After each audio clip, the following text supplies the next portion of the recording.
you serve as a really important beacon for the organic and natural growth podcasters who see the massive deals going on in podcasting at the moment, and they think that's unattainable, it's not going to happen, and Yeah. are such a great track of that.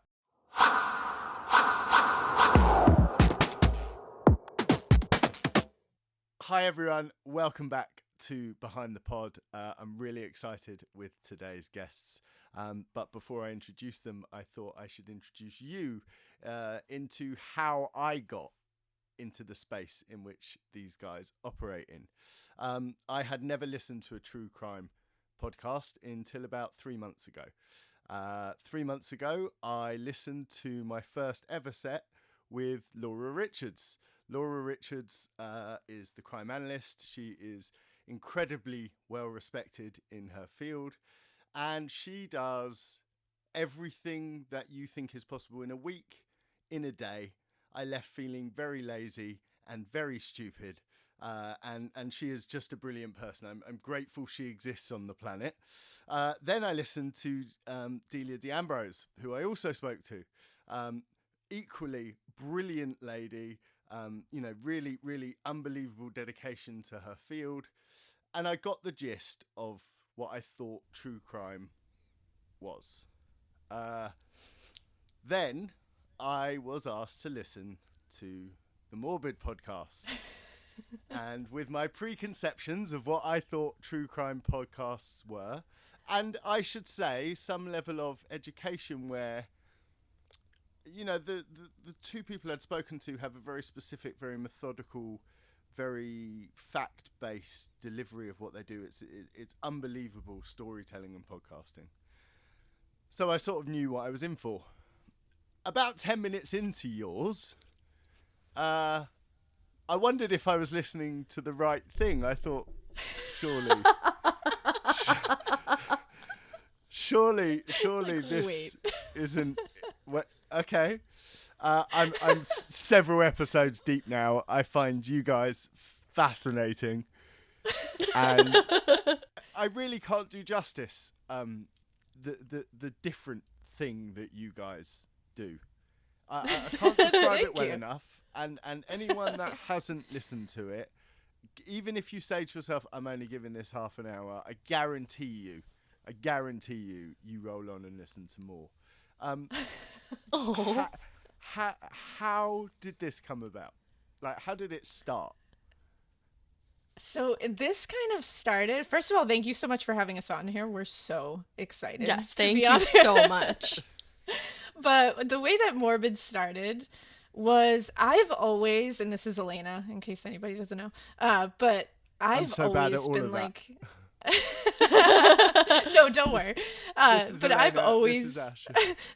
Hi, I'm Alaina. I always say it because people say our voices sound really similar. Yeah, we've always gotten that, even before we were podcasting. Yeah, so I never want to confuse people. But so I've always been very strange and like into weird things. Can attest. Yeah, and I've always liked horror, and true crime has always been a thing that I've been really fascinated by. And there's 10 years between me and Ash. So when she came into the world, I was like, I can mold her into what I was. Like, cool. She can be my best friend. I'm going to do this. And, immediately she latched on to all that stuff. Yeah. And it was something we could kind of bond over together. It was like a sisterly thing.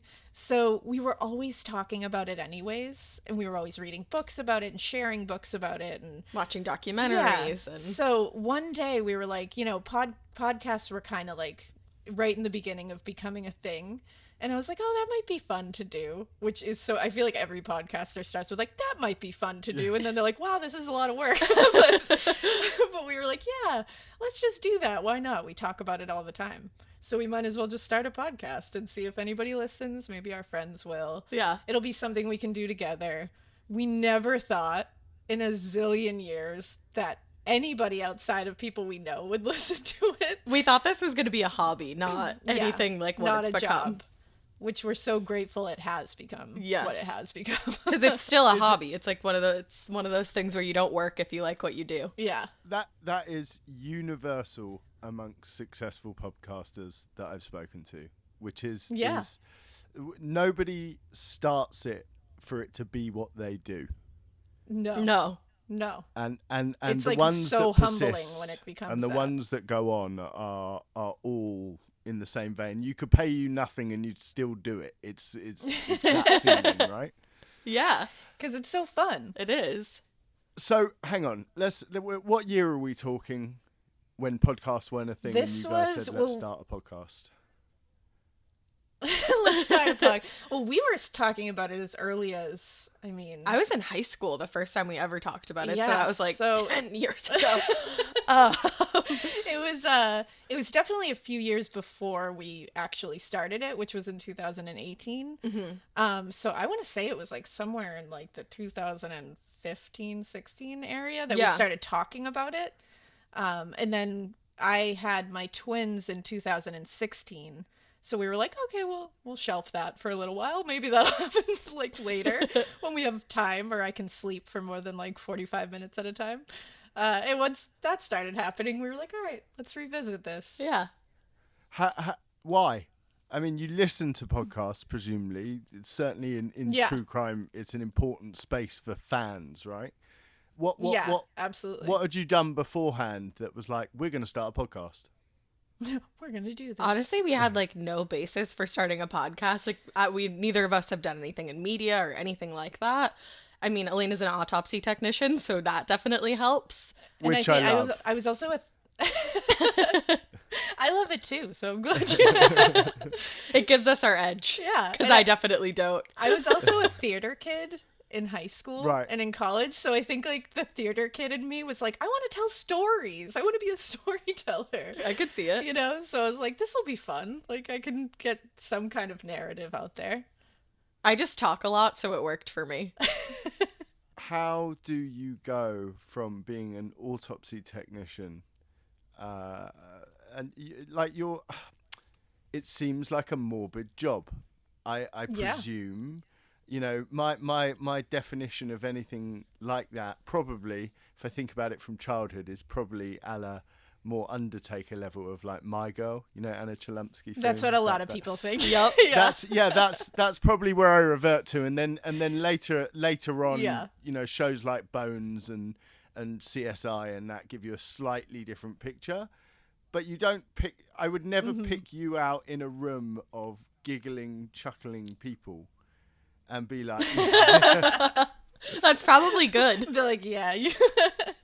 how, I'm glad I how? don't look like one, I suppose. So how do I... How does that? How do I go from- How did you get into it? How did it become a path from school that you end up doing that? And then when does So the crime I- stuff come in? Because you in some of the episodes you talk about, oh, I was on that case, or you know, I did that. Well, that's so I was always into science. That was always something I was just immediately into. I was very into anatomy when I was little.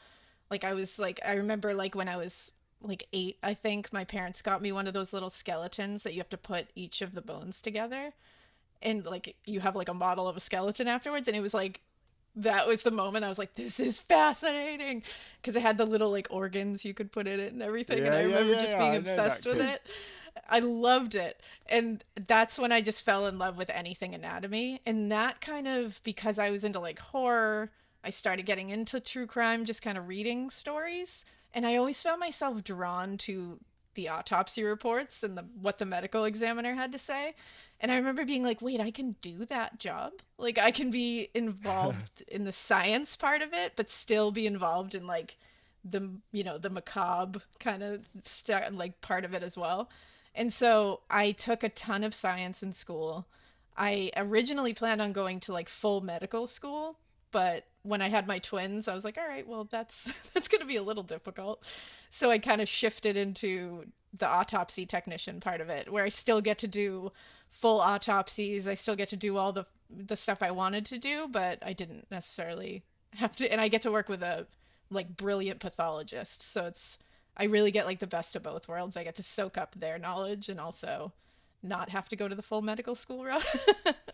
How long have you done it for? I've been doing it since I think I've been doing it for 5 years now, like officially.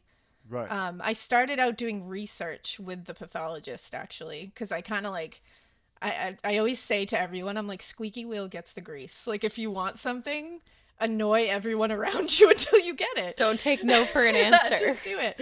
Because I really wanted that job, and they didn't have any opening positions at the time. So I was like, what can I do? What can I do around here? You don't even have to pay me. Like, just because I think at the time I was writing for a website, so I was like getting a paycheck. My husband was working at the time, so I was like, you know what? Like, you don't even have to pay me. Just, can I do research? Can I do something? And so we started doing a research project together in pathology, and it was based around autopsies and postmortem stuff. So I was still getting my, like, what I wanted. And after doing that for about 2 years, finally a position opened up, and the pathologist was like, do you want to do it? And I was like, yay. Amazing. How and when do you meet the hairstylist? Well, we are actually, I am the aunt and Ash is the niece. Oh, so I didn't know that. I met her pretty early on. Right, When I came home from the hospital, Yeah. when I graced the world with my presence.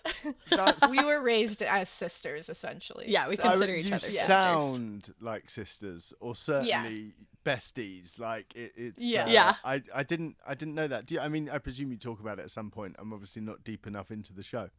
Yeah. So you're a traditional hairdresser, salon operator.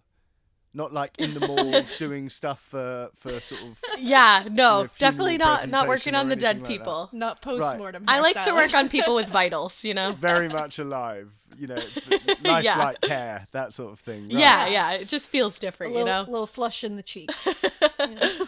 So how do you get into again a very traditionally chatty, bubbly, happy industry, you might say, in salon land? Yeah. Where does true crime and morbidity come into all this? When See, does I that think it start comes for in. you? It started from a young age. Like, I Yeah. remember I think the first time I was ever into something creepy was when I watched The Craft, which Alaina showed me when she was babysitting, and I don't know exactly how old I Sounds like was. a bad aunt thing. I don't Way too know. young. I don't know how old I was, but I was probably around, we'll say 7, just for good measure. To make it sound a little better, probably. Yeah. And I remember being like, cool, I'm a witch. Like, I cast spells. I need like a book of shadows. And then I just got creepier and creepier with every weird movie that she showed me. Yeah. And presumably with stuff like The Craft, did you look at your aunt and think, maybe she Oh, might absolutely. be- I was like, together we are witches. Like, I know it. yeah. Because my grandma, who's Elena's mom, is like super witchy. Like, she talks to the spirits and she like throws things to the wind, as she says. So I think it like runs in our family. Yeah, Amazing. she's always been so open to, like, be Who you are. Like, be weird, be unique. Like, she's always kind of like ingrained that. Yeah. She encourages it for sure. Yeah. You describe yourselves often as weird, and I'm listening to it through episode 1, and I'm saying I'm planning the fact that we're going to have this conversation, and I'm thinking, am I going to be able to say to them, you guys are a bit weird, like Absolutely. and It's a then term of you say endearment. it at the end of most episodes, I think, and I was just like, Yes. you are right up my street of the of the weird humor corner which you guys occupy. Like, it's just, it is I love funny. that. You're going through something that is funny in the show, but obviously it's terrible. And I said to you at the very beginning of this, my conditioning from this was from Laura and from Delia, both of whom are very respectful of victims and victims' families and all of that.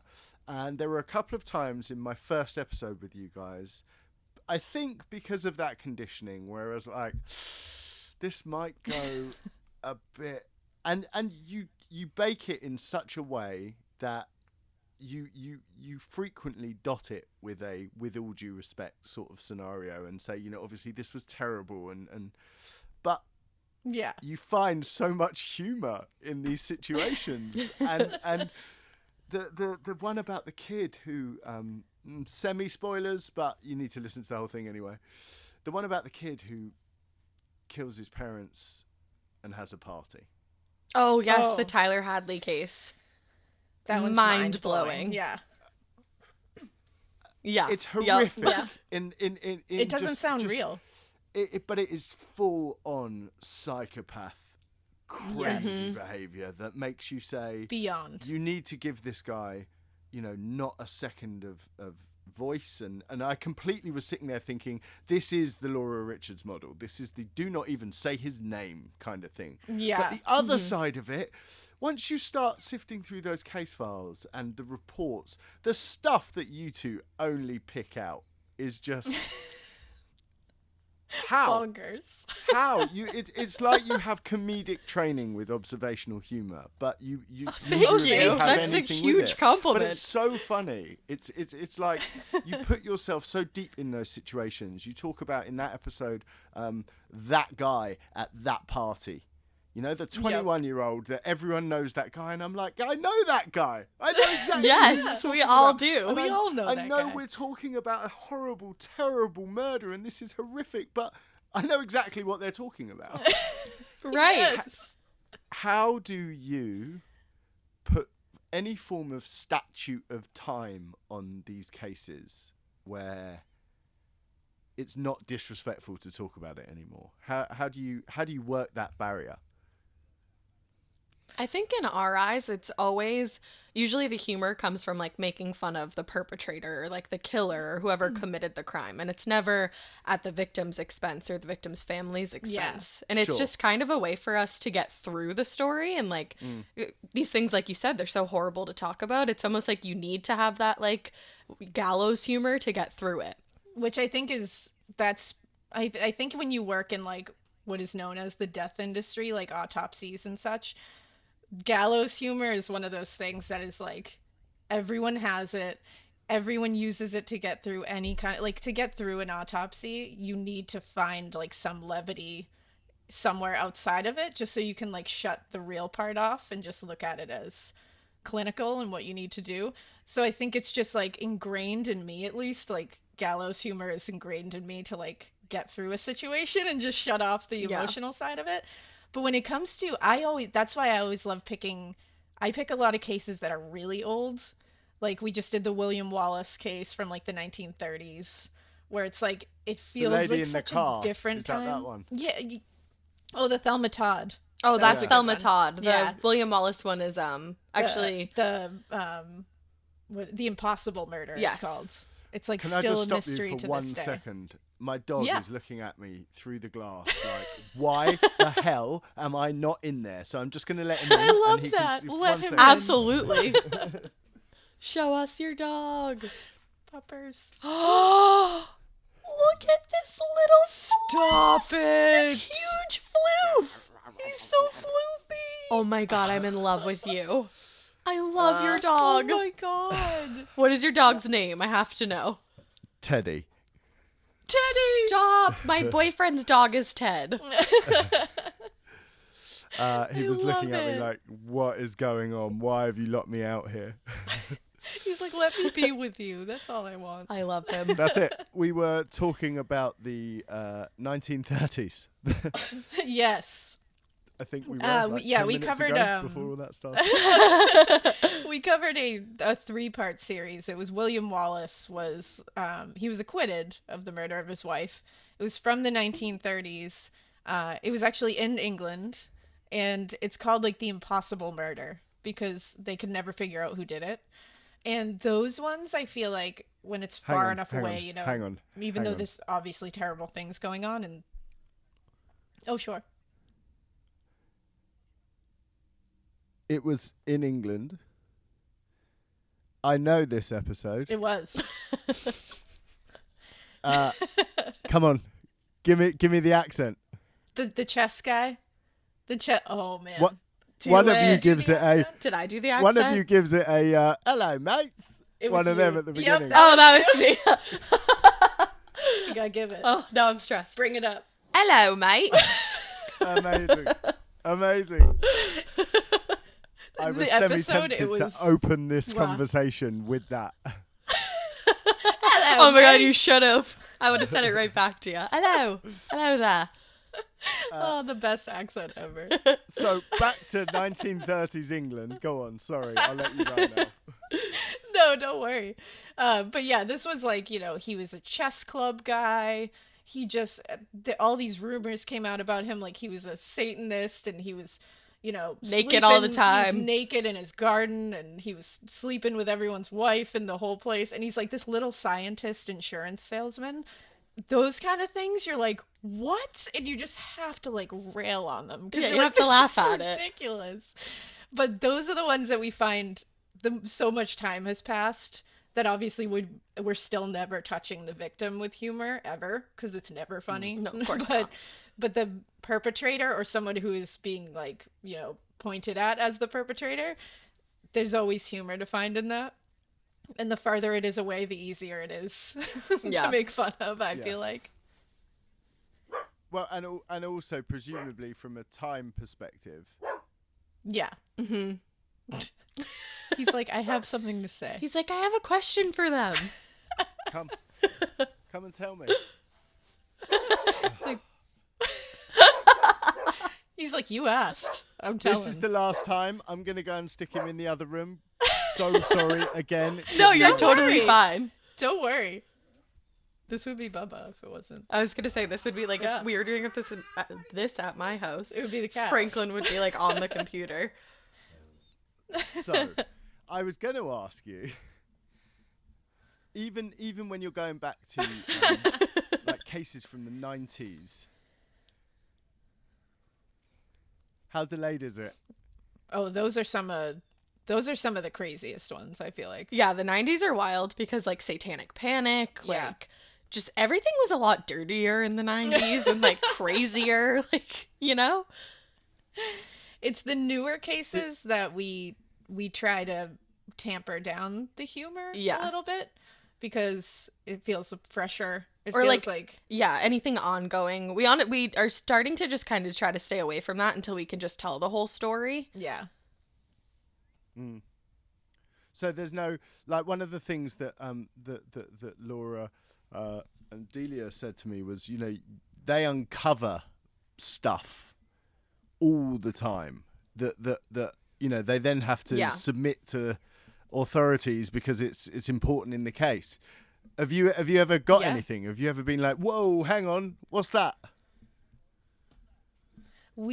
Nothing that we've like been like, whoa, we just changed this case, which I would love to do. I would die. But we are always cognizant of looking for things that, like, even just like little tidbits that, you know, I haven't heard anywhere else or people don't really talk about. I always like to find those weird little details, even if they are just like totally out of the blue about the case, but just something interesting about it. I feel like that's because we've had a lot of people be like, oh, I hadn't heard that one thing anywhere else. And even though it didn't really like have a ton of effect on the case, it was still interesting to know. So I think that's the only thing we've been able to like really uncover. Yeah, I think that's our goal every time we research something. Introduce something new to the story. You also have a really unique way of dealing with guests. Like you basically have fans come on and run through a story with you. And some of the time it's like mainly just a chat podcast, and then like you're half an hour in and you're like, oh yeah, we've got this thing to talk about. Yeah, that actually we had Cameron Esposito on recently. They were amazing, and we're huge fans, so that was fun. And that's kind of how it went. We were like, oh, we'll ask a couple questions and then we'll jump right into the story. And we just got like chatting for like 30 minutes, and then we were like, oh, we should probably tell you. We should probably get into the case. When you're dealing with cases where society has obviously evolved, right? the 30s, even the 90s, like we were talking about before, it's kind of easy because even when you talk about the kid killing his parents case, I'm going to only refer to a few. That way I'm not spoiling the entire season for a load of people, but you can talk about it at the beginning. You think now, you identify those behaviours. A kid in 2021 would see that stuff going down and be like, straight away. They're in tune and primed to deal with that sort of stuff. Absolutely. But to find the comedy in that is incredible. Like it's so how much writing goes into any one of those shows, and how much of it is because it sounds like you two having a chat. That's what it sounds like. That's what our goal is every single time. We kind of write out, I know the way that I do it when I do a case, because we do it's pretty similar. Yeah. We do an outline first of all the facts of the case. Then I write out all the only facts. I never write in like my side comments because I feel like it happens better when it's like on the fly. Because if I try to write it, I know I'll sound like I'm reading it and it won't be funny. And I always feel like things come to me while I'm saying it out loud more. Yeah. It's like while I'm reading, I think of it very like clinically while I'm reading and like very fact-based. And then when we get together, we start talking, I feel like it's automatically just like we fall into being like goofy together. So automatically like funny things will just come to me, or like I'll be like, oh my God, that is funny. Or she'll bring something up that I'm like, I didn't even think of that. Yeah. Where are you guys? Where are you based? We're right outside of Boston. Right, okay. And you live close to one another? Literally around the corner. In fact, she's like moving closer to me. Yeah. So episode 1 of Morbid, was it called Morbid from the very beginning? It was, yeah. And that was all her. Talk me through it. What was involved? Where did you record it? How did you record it? How did it edit? Like what went on? Oh man. All right. So first we dove to the bottom of the ocean. I'm kidding. 200 leagues under the sea. Literally. I think the first episode we ever did, we were sitting on your couch downstairs. In the middle of a huge living room with no sound. No soundproofing equipment. We had one microphone for for both of us to use. Yes. I think it was a Yeti microphone. Oh no, we hadn't even got there yet. We hadn't even got that far. Yeah, it was like a no-name. It was from like Radio Shack. And only one side of it worked, and we didn't realize that until we were about like 10 to 15 episodes in.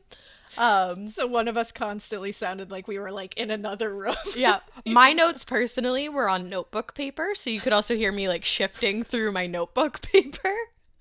It was a time. And then editing has always been Alaina. Like nobody else has ever edited except for me like twice. And I just kind of watched YouTube tutorials and looked online to figure out how to do it. It was a lot of trial and error. Yeah. I feel like I've gotten a little better at it now, but I still learn how to do it. I feel like with editing, there's always something new to learn. So you finished episode 1. The two of you have recorded it badly. You've then edited it for your first time, basically. Pretty badly. Learn as you go on YouTube videos.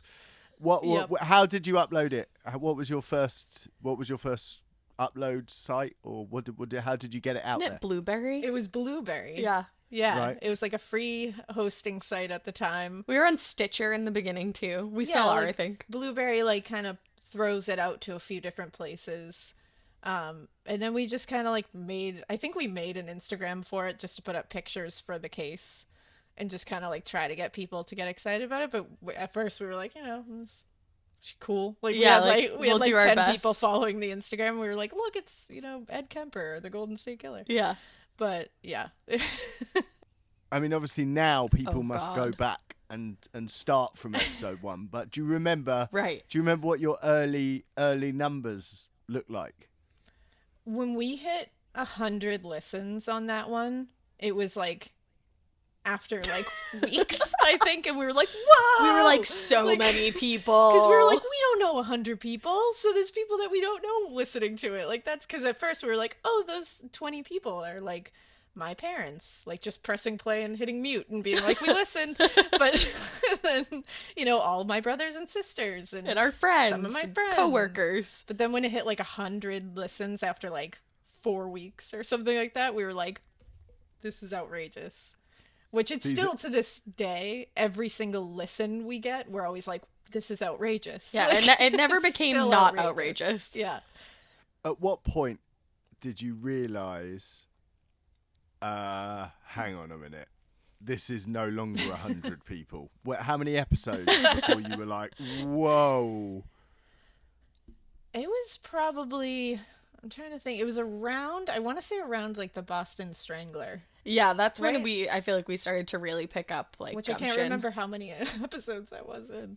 But I have no idea. it was like I'd say like a year and a half in. All of a sudden it was steadily going, and we were Good. like, cool, people are listening. This is fun. Like, we were upping our research, like just trying to make sure that we were like telling the story in a more cohesive way. We felt like we were evolving correctly, and we're like, cool, we'll just, this is a fun hobby. And she was still working full time as a hairstylist. Right. So we were kind of doing it, either at 6:30 in the morning before my kids woke up and she had to go to work, or like, 10 o'clock at night when she got out of work. Yeah. So, I would be like in the back room, like in between foils, like taking notes. but I think it was like a year and a half. All of a sudden we started getting a lot more listens, and then Audio Boom reached out to us, and that's our current network, and we were like, oh, like someone actually wants to like have us on a network. That's when we were like, what? I remember she texted me and I was like, what does that mean? You were like, what's a network? I was like, I'm sorry, what?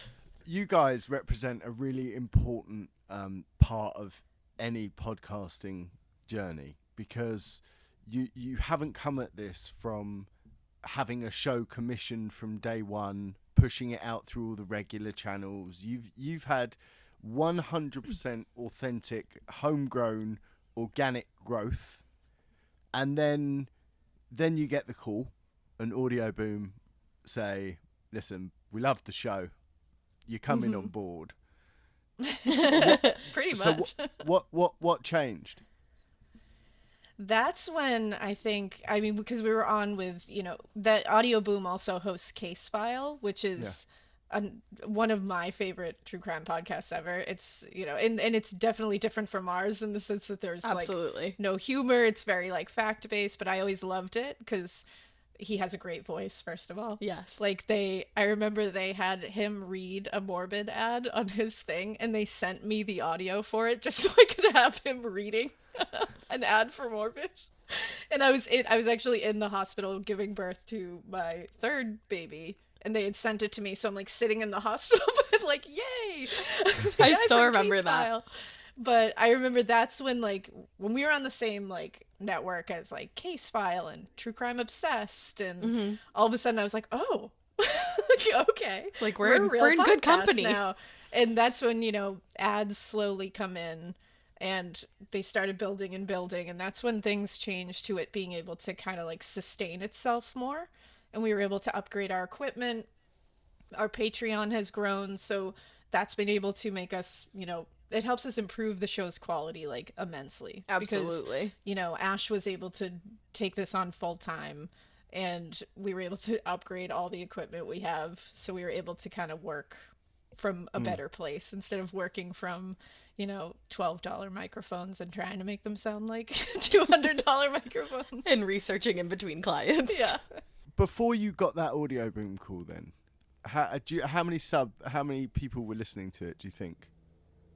It did. It had gotten like bigger right before then, but yeah, the numbers obviously definitely went up. Yeah, I'd say that's when it was our Instagram. I think our social media really pushed it around.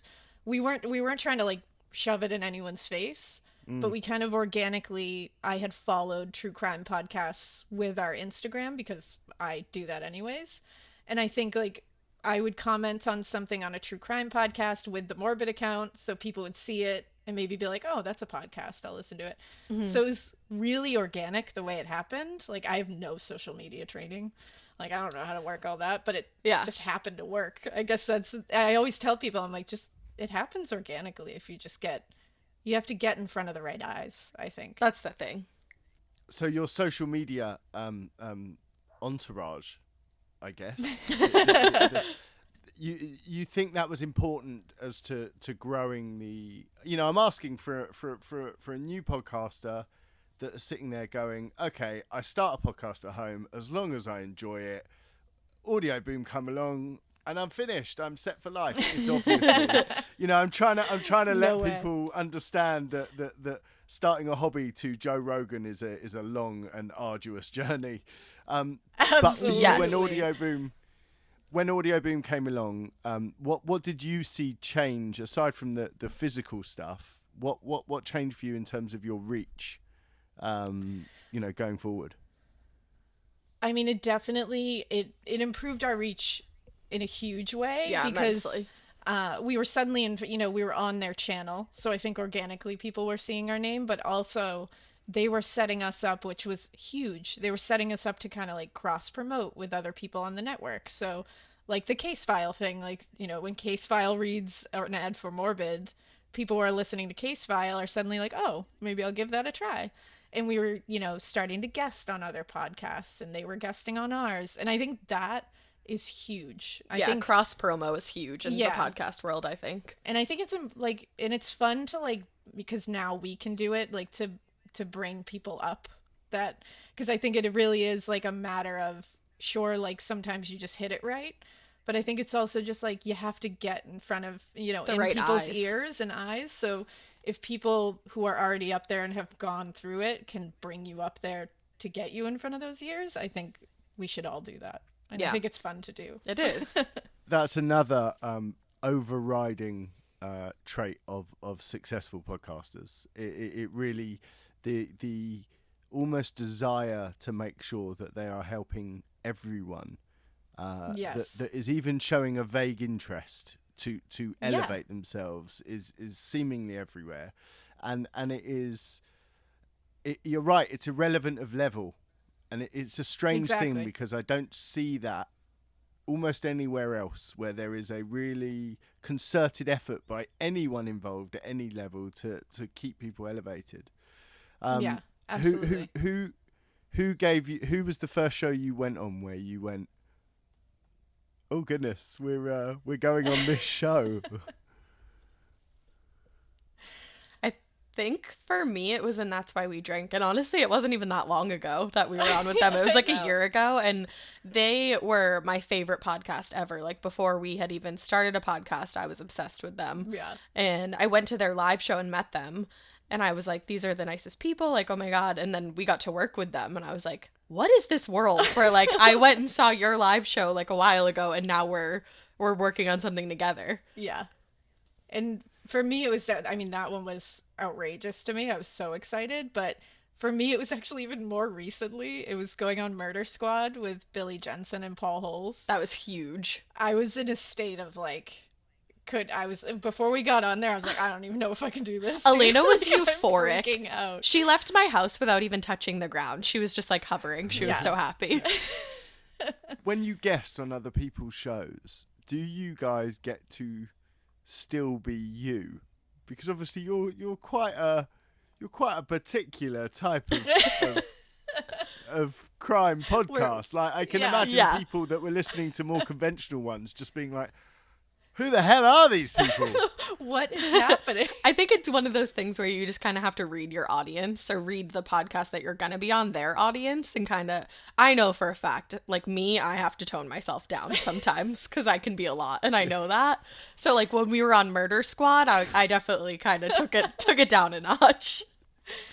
But you say you still keep your same, you keep who you are. You just kind of, I don't want to on our podcast, we swear freely, like sailors, but I don't know how everybody else feels about that. So I would never come into somebody else's podcast and be like dropping F-bombs everywhere. Like, this is fine.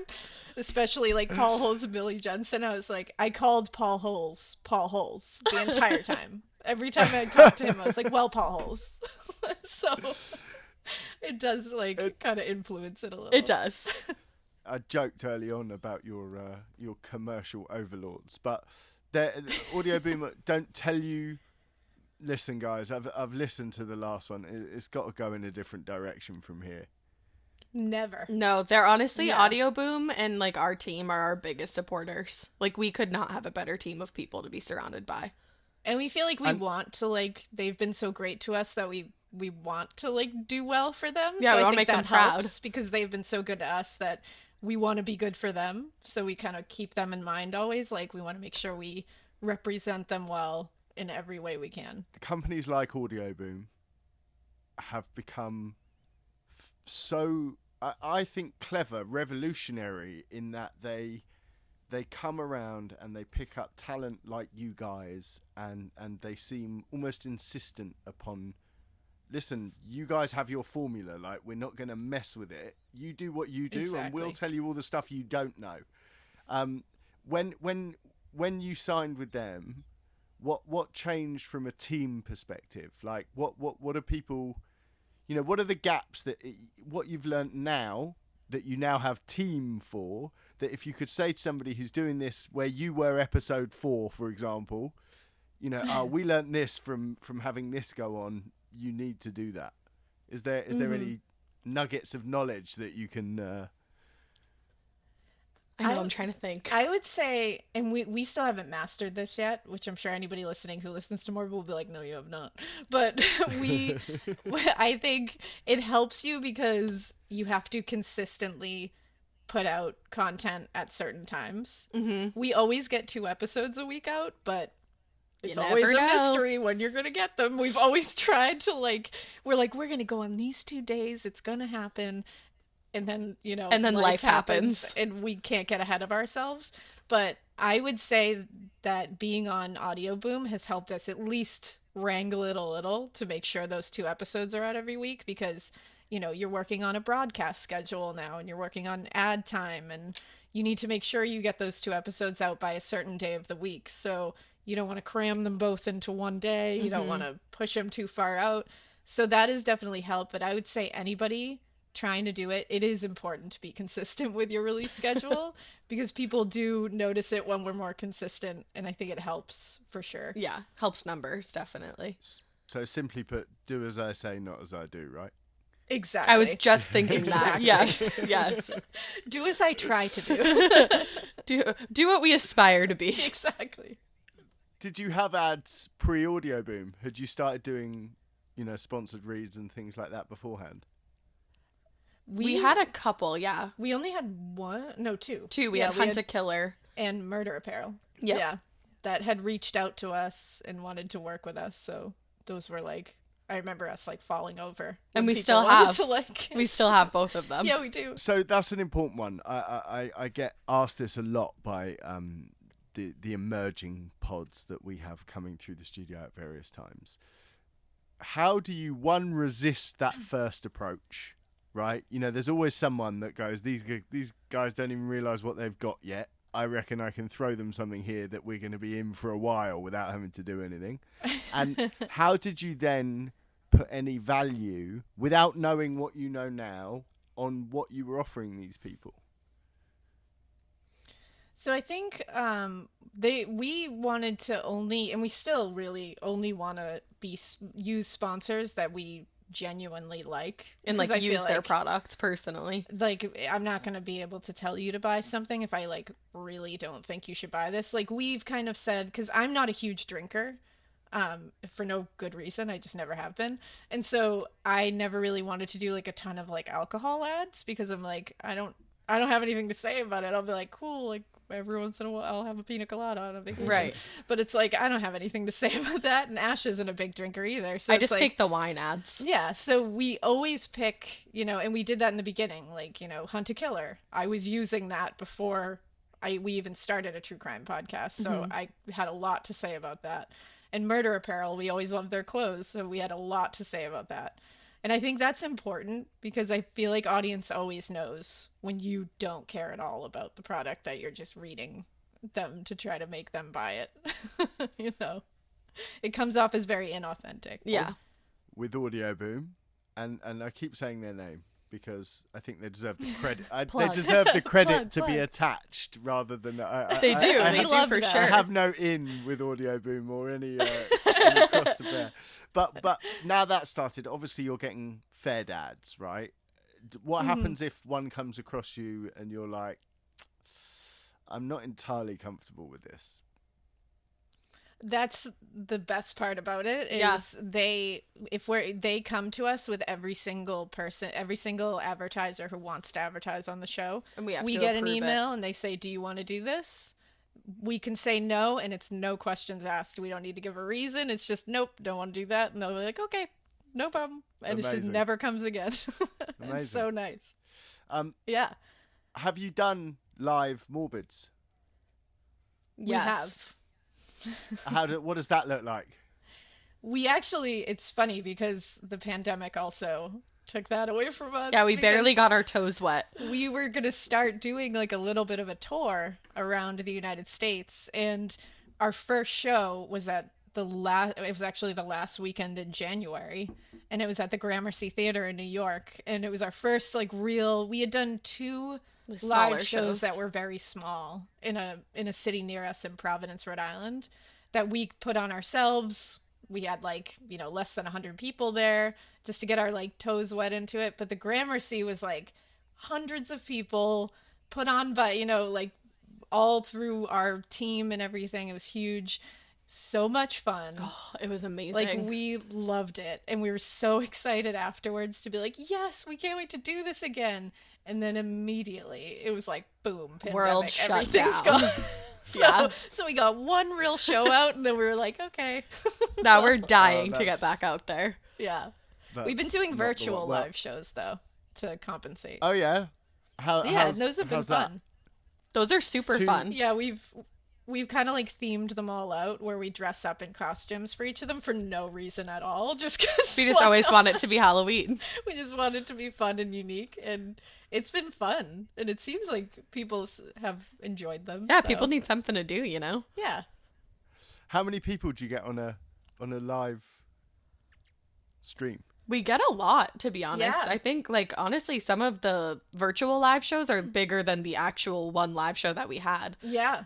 Because what was the last one? The last one was the Bleeding Hearts Ball. That was Yeah, in February. Obviously Valentine's themed. And that had, like, I have no idea. I know, I'm so bad at that. It was close to 1,000 people. Yeah, I wanna say? they usually bring anywhere from like 1 to 2,000. Yeah. Amazing. Okay, so there's a couple of things. Number one, when we come your way with Podicon, we will be sure to have you guys join us on the main stage, Yes. because I think that Yes. that Oh, That'll we'd be love amazing. that. would be a super hoot. So Oh we'll my make God, sure yeah. that happens. They're sort Yes. of For sure. bubbling all sorts of information up at the moment from Podicon in Sweden.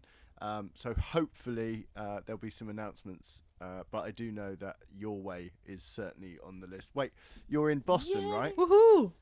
Yeah. Yeah. Yeah. So I'm going to read you. That was a particularly poor segue into the stats that I have Ooh. for you guys.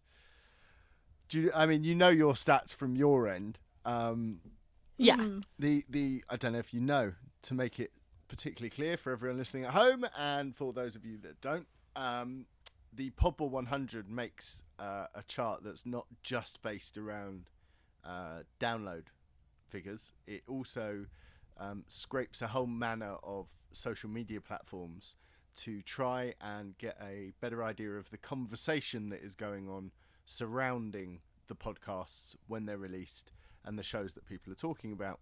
They do things like scrape the RSS data from your podcast for hashtags and marry them up to conversations and work out if you guys are involved in those conversations and so on. To be honest with you, it is about 20 times more complicated than I profess to understand. However, I've seen some of it and it definitely works. But the nice thing is it starts assigning ranking weight to social media conversations surrounding the episodes and the podcast in general. What that does sometimes is it creates a very different looking chart, because one of the things that Podicon were worried about at the beginning was legacy downloads, where somebody has subscribed 6 years ago. They've got their iPhone, unbeknownst to them, set to automatically download every episode.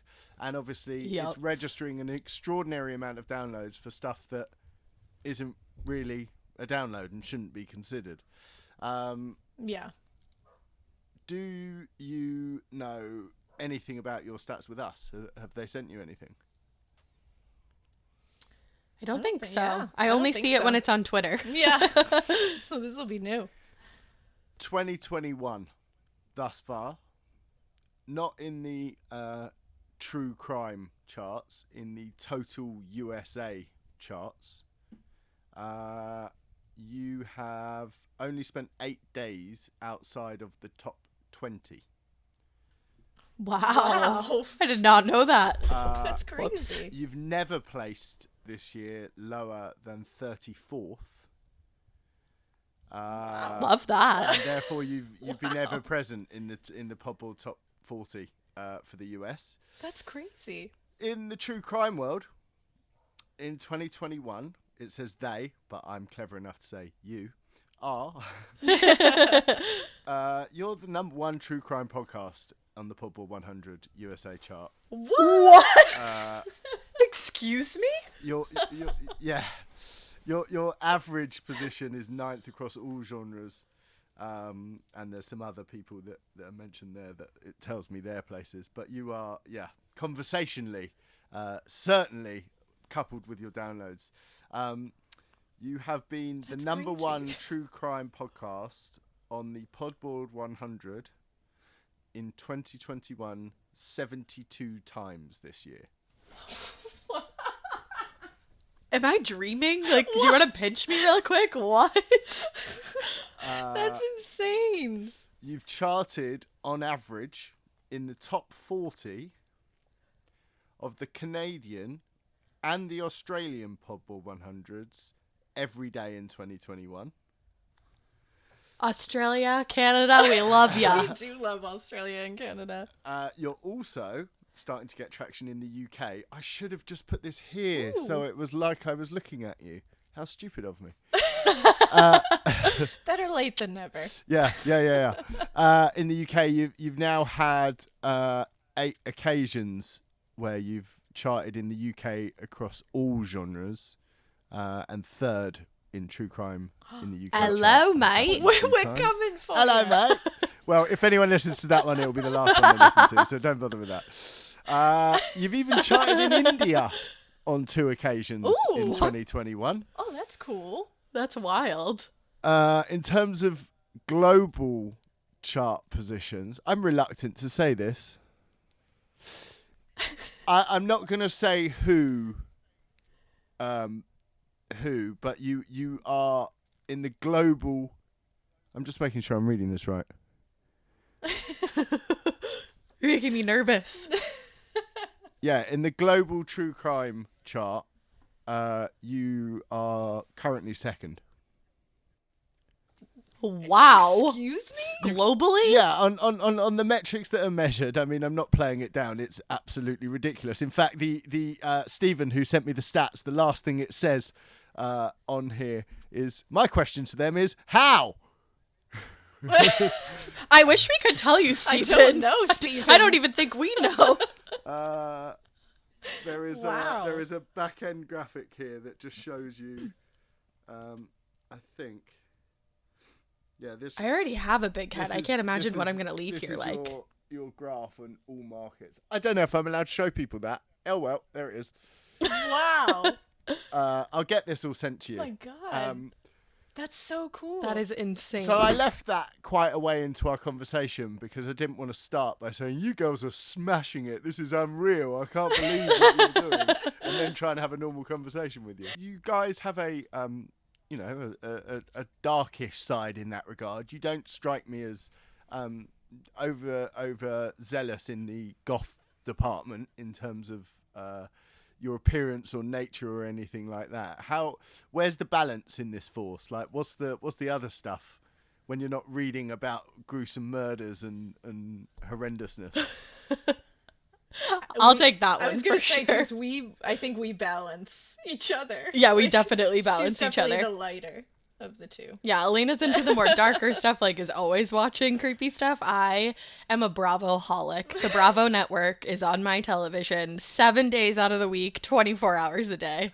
I love that stuff. I love fashion and like I love Vogue and all that kind of stuff. So that's like, I'm a perfect Gemini because I have my dark side and I have my light side. Whereas you're just all dark. And I'm definitely, I'm fairly, I think so.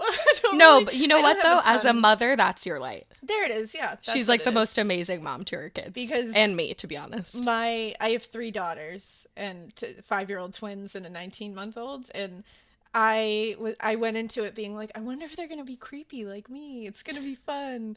And then they were like, Disney princesses everywhere and unicorns. And I was like, all right. So and I was like, let's get it. Whatever you want. So they also have kind of like a fun balance though, because they're into like science and stuff, and they'll get like dirty and they love Halloween. Yeah, they love Halloween. They spooky like season creepy things, but they are like full princess, glitter everywhere. Like that's my total different side with them. It's just allowing them to be totally glitterified and princessy. They're like mini TTs in that way. That's what they call me. What does Halloween look like around your place?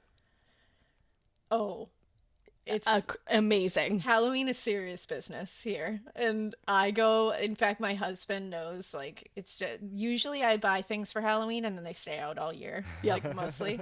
But every year is new decorations. I go, like, my favorite thing is to, like, cover my porch with, like, 1 million pumpkins. Like, I just buy pumpkins like it's going out of style at the, like, we have way too many at the end. Collectively, at the end of the year, I think we buy the farm full of pumpkins between the two of us. Oh, yeah. And then we go all out with costumes, especially for the girls now that it's so much fun because I like to make their costumes from scratch if I can. So they will come up with like I think last year one of them wanted to be a unicorn mermaid. That fairy. was also a unicorn mermaid fairy. So that was a fun one to come up together. But yeah, it's definitely, Halloween is a huge occasion. It starts like 2 months ahead of time. You must have been like, yes, a Frankenstein's monster is what you actually mean. Exactly. I will stitch all of them together. Yes. No problem at all. Yes. And it was like, fairy? Do you mean like the scary fairy? Can we go there? And what weapon is she carrying? Just out of curiosity. Yeah. So, look, you guys have organically got to where you have. It's like I said, it's one of those really important journeys that I think people know still happens, because I think that people or starting to have a belief that podcasting has become corporate and commercialized. Mm-hmm. And the reason I keep saying audio boom is because I think they're really important. There's a lot of companies like them, but they are making sure that this is a creator's space and yes, not this sort of over industrialized corporate structure record label, right? We saw the music industry collapse because of how it was organized, and it feels like this is something completely different. You talked about Patreon. From how did that start and when did that take off? When did that become a thing that you went, oh, and how does Patreon work now you're with Audio Boom? You can equally, by the way, say, we're not talking about this. It's okay. We'll talk about it. Yeah, because we still have a Patreon that luckily we've been able to grow so much just because of the Patreon and because of Audio Boom. We've been able to kind of like do more for them, and our team has helped us kind of organize it, because I know for us when we first did the Patreon, it wasn't super early on because we were like, I don't think anyone's going to pay. It was to like listen at to least us. 6 months in. Yeah, we were like, maybe we'll throw this up and see if anybody like wants some extra bonus episodes or whatever we can give them at this point. And I think I remember when it got to like, I think it was like 20 people, I was like, this is outrageous that 20 people are willing to donate to our show that is technically free, that they could listen to for free. Like that. And even now I'm like, the fact that people will donate just because they love it so much. Like, people will be like, oh, I don't even care what I get as perks, but like, I just want to donate because I love it and I want you to keep doing it. And I'm like, that is like, it's just like, wild. every once in a while, I'll just put like a message into Patreon and be like, I love you guys so much. Thank you so much. Like, I get like emotional about it. I'm like, you guys don't even understand how much we appreciate you. But I spoke to Will Anderson, the Australian comedian, who is is like the granddaddy of podcasting. He's literally done it forever. And his Patreon has 7 tiers, $1, $2, $5, $10, $20, like that. And oh my goodness, they all get the same thing. That's kind of awesome. Brilliant. That's smart. It just leaves it up to he just says, look, give whatever you want. I really appreciate it. I'm not making anything different for any of you, but thank you very much. Brilliant. I'm kind of into that. Yeah, it's great. I love that. But he is. You spoke about that sort of very famous thing that seems to happen in podcasting. That the podcaster's promise, right? Where you're like, yeah, we'll get around to doing that. It's the same when you talk about doing 2 episodes a week. Like, we'll yeah, we'll get them out someday. They'll come out. I feel like that thing with Will and the Patreon was born entirely out of him going, hang on a minute. If I've got 3 tiers, I have to produce 3 tiers of content, and I'm not doing that. Mm-hmm. Yeah. And I feel like everyone overthinks what they can do at first in Patreon, probably. Oh, yeah, you think that you can do, like, everything and, like, do backflips and... Because you don't think it's going to get big, so you're like, oh, 20 people, I can shout you out every episode. That's fine. And then it grows to a backlog of people that you're like, I'm trying to shout you out, I swear I'll get to you. And you're trying to organize, like, who's been shouted out, who is not. Like, it's a lot. But it's a good lot. Yeah. How it's a good problem to have. How have you dealt with the... Podcasting's weird, right? Because you're in someone's ears, it's very intimate. It's like a different version of fame. Whereas fame once upon a time used to be aspirational, right? You look at movie stars and be like, oh, they're famous. With podcasters, I guess the problem is people feel like they really know you, right? They've listened to you for hundreds of hours. I say that's a problem. Absolutely. The thing is that people feel like they know you. How's that changed for you guys in terms of people approaching you or reaching out to you or, any of that sort of stuff?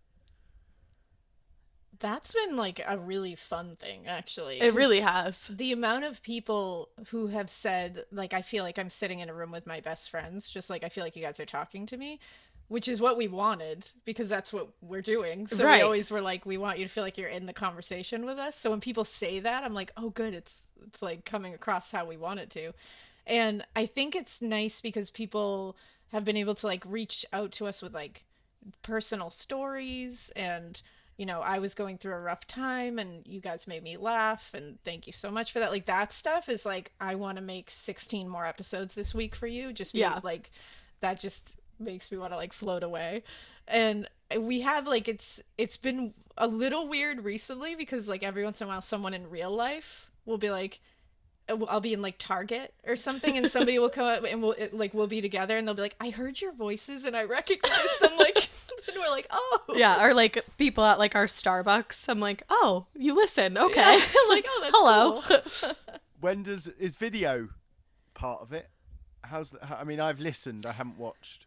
Is video Yeah, we haven't done video because we're recording. Like, this is very dressed up.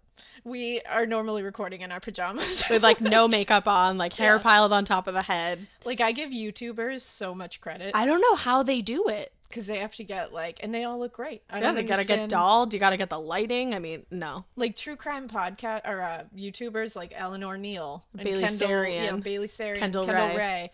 I'm always like, you guys are all, like, beautiful and I Glamazons. can't handle how great you look all the time. We're recording looking like swamp monsters.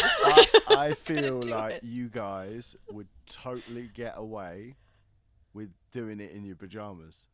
Like, you think so? Yeah, I think you're different enough in your approach and attitude that you're right. That's the vibe, right? That's what it is. So vibe. Why would you ever change that? I just think you need a cool bedroom set or something that you can.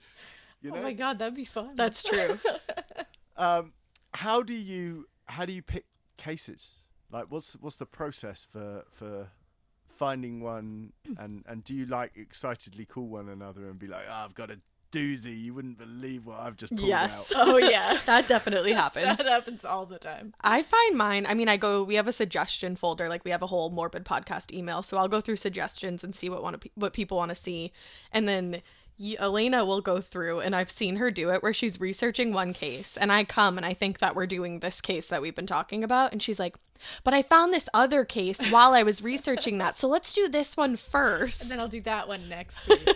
Yeah, because it just like takes you down a rabbit hole sometimes with research. You'll all of a sudden I'll see like at the bottom of something like a headline about a totally different, and I'm like, what is that? And then I'll just click that. I'm like, what is this? I need to do this. But I also have like a backlog of cases that I've been dying to do for years. So I think I have just like hundreds of cases sitting, waiting for me to touch them. I reckon if I was doing that, I'd have like a favorites tab on my browser where I'd be like, okay, I'll come back to this. I'll come back to this, and then you click it and it's like, vroom, all the way down to the bottom. It's like a CVS receipt. Literally. So this doesn't stop, right? Morbid doesn't really sleep. You've broken it into seasons. I think is it season 4? No, we're not. We just do. You do series roundups straight through. Yeah, we'll do like series of things. Yeah, we'll like part 1, 2, 3, 4, or whatever. If it's a particularly like a case that calls for it, you always know when a case calls for like 4 episodes instead of 1. Yeah, definitely. Right, okay. And what happens when life stops? Like, I mean, obviously, COVID. You know, you guys live around the corner from another. How did that work with putting shows out? What happened? I mean, it depends on the rules, obviously, in your states. But how did you do the show then? In the beginning of when the world shut down, I actually was here. At Alaina's house, like, and I just like lived here. She's like quarantined with us. I was literally like sleeping on the living room couch, and then we would just go up when we needed to record. And then I really missed my boyfriend, so I moved in with my boyfriend and his family once I was like clear, didn't have COVID or anything. And then we kind of just did everything like this over Zoom because we were kind of in our little bubble, so we made sure. Because in the beginning of COVID and the beginning of February, I'd say. One of my twins actually got really, really sick, and now we're like wondering if it was COVID before we knew it was COVID. But she ended up being in the hospital for like 3 weeks, and it was right after we had gotten back from the New York show, and it happened out of nowhere, like boom, happened within 24 hours. It was like boom in the hospital. It's like why I was here. So we were living at the hospital, and I also have her twin sister, and then at that time we had a newborn. So me and my husband were staying there all the time. Luckily, Ash and my mother-in-law were staying here. And so she just kind of was already here because she was being like an angel on earth and just taking care of my other kids and helping me out. So when COVID actually hit, and when March came and all that, she was already here, like taking care of us. I was like, well, I guess I'll stay. So she was like, I'm gonna stay. So it just kind of worked out. At that point, I had lived with my grandparents before I got my own place. So I was like, I can't go back there right now. Like, I don't want to get them sick, God forbid, or something. So it just kind of worked out. Yeah, for us it worked out. Where you're sitting now is where you record. Yep. Yeah. So who uses the laundry room? Alaina, you've got a mic. You just can't see mine. I have one too. Oh, okay. It's just like pushed a little bit over. Yeah. This was your purchase, was it? When you bumped up, you got the mic. Yeah. You got what have you got there? You've got a Rodecaster that you record on. We have a Rodecaster. There's a MacBook 2 heel somewhere. mics. Yep, there's a MacBook. We have soundproofing. Some soundproofing around our mics. And we have to shout out Parcast for one of the shows that we do, Crime Countdown with Parcast. They actually gave us all this equipment to record from home because at the time, COVID was still huge and surging. We couldn't get to a studio. So they sent us a lot of the stuff to make sure that the quality was on crisp. Par with the rest of their shows. And so when everything opens back up, are you back in the studio? Is that the plan? We've never been to a studio. Yeah, we've never actually been to a studio. We've always done it in the laundry room. But we do have another room in my house now that we are luckily setting up to be like a kind of a proper studio. And so that's going to be happening within the next couple of weeks. So hopefully we'll actually have like a backdrop that will look nice on like Zoom calls. We won't be sitting in recrecliners. Yeah, we won't be sitting in like old recliners. I think you need to take the recliners but this has been it for and like put 3 them years. in the studio. I feel like we do. Yeah. It's worked thus far. Honestly, it might change the vibe. We got to bring them. Yeah. Don't lose it. So when No. how much time do you spend chatting to people that listen? I mean, you're active on socials. There's a lot of stuff going on there. We try to. I try to answer. I mean, I'm on Twitter, and you're on Twitter a lot more than I'm on Instagram too, but I'm on Twitter a lot more. So I think whenever I see anything that needs an answer, I'm like, oh, like let me hit you up. Yeah, and I think we try whenever we can. Like I definitely am mostly on Twitter because I've never been able to really work Instagram. Like I'm just not good at Instagram. It's the 35-year-old in me. I'm like, what? I don't understand how this works. But yeah, I try to on Twitter. I feel like you can talk to people, you get to answer people. Like I've had fun talking to people, and you know, you can follow people that have similar interests as you. You know, It's like it's been fun, but it does become a little overwhelming sometimes because you feel like you want to answer everybody. Yeah. And you want to make sure that they know you read their comment, but sometimes it's just, you just can't. Like, I think we would be there for hours and hours and hours if we tried to answer everybody.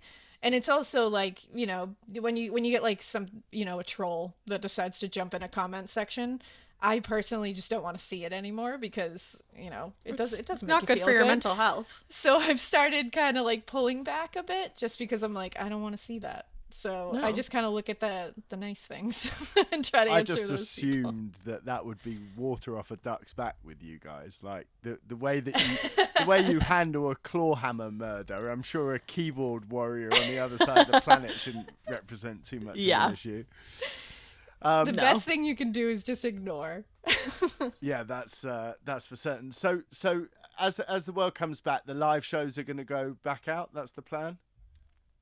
Yes, that's the plan for sure. We have we had a whole docket of tour dates that we were doing at kind of like smaller venues, and we actually refunded all of those, and we're kind of looking toward bigger venues to have more people when everything is safe. And obviously, neither of you done anything like that before. Other than our show in New York, no. I mean, again, I was like a theater kid in, you know, high school and stuff, but that's as far as I've done. But now, I mean, you're talking about presumably a stateswide tour. Yeah. Yeah. And how long did you start ago? In 2018 is when we started the podcast. Yeah. Live shows didn't start until like late 2019. You said until amazing. Yeah. Amazing. And then we'll have to pull you across to the international. Maybe we'll get you on the London stage rather than the New York one. Let's see if we can. I tell you what, let's get you charting in London. And then once we've got you over there, then we'll just bring you over and do it there. That'd be amazing. Then we could go back. Yeah, absolutely. Sounds good to me. You guys, you do other pods. Yes, we do. Yeah, separately. Actually, all of them are together. Yeah, yeah. One of them started off. So we do Crime Countdown together. That's our podcast show, and that's kind of like a countdown, obviously. We count down like certain topics. And then we have another show called Scream that Alaina actually started with one of our friends from California who was also in the podcast world, Caleb. And I think I thought that I like didn't have time. I mean, I don't, but I was like, no, like you guys just do that. I'm too busy. I'm overwhelmed. And then I got really jealous and I was like, but wait, like I love you guys and I want to hang out with you and I want to talk about movies too. So I just joined. Like, come on in. How many hours a week do you spend podcasting, recording? Oh God. Many. I would say like anywhere from, I would say probably like 8 to 10 hours. Yeah, of just recording. Yeah, literally. But then it's research on top of that takes a long time. So it's like, it's definitely a full-time job. It's like a more than full-time job. So neither of you do your previous work anymore at all? You're still active. How? And I would be if not for COVID. You have 3 kids under the age of 6. you do Yep. effectively a 20, call it 25-hour week of podcasting. And Yep. and you're full time in the morning? Yeah, I work one full day and then I'm on call at night. So but I love it. Great. Again, another one. I came wild. Came into this conversation at the beginning saying the last people I spoke to made me feel really lazy. I'm really excited to speak to you two. Turns out, oh look, equally as lazy. How unusual. What would you say to the people that are listening to you? Like, obviously, if they're listening this far in, then they love you guys and wouldn't necessarily get this sort of angle of you on one of the pods. What do you say to these people?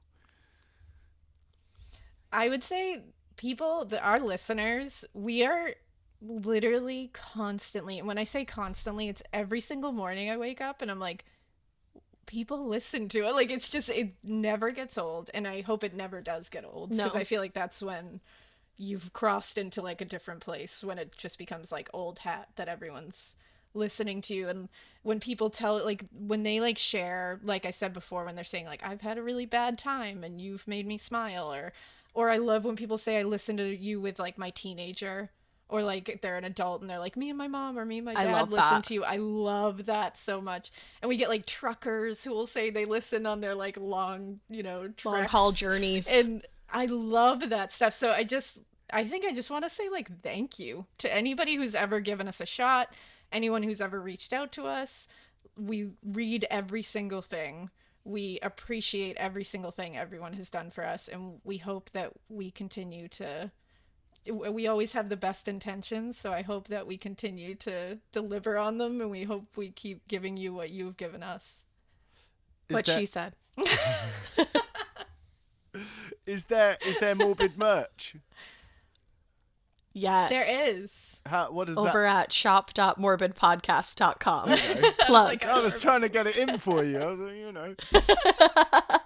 Yeah, we actually just dropped new merch last week, so head on over there and check it out. Do you see people walking around in your gear? I've never have in person, but people will tag me on Instagram, and even that is just mind-boggling. Yeah. Or like people message me. Like, I like to message people on Instagram that like message me, and they'll be like, Ash, like, thank you so much for this shirt. And I'm like, oh my God, thank you for buying this shirt. Like, what? Amazing. Is there anything else we need to know? Is there anything else you want to tell people? I would just say keep your eyes out, because you never know what we're going to do next. Yeah. Whoa.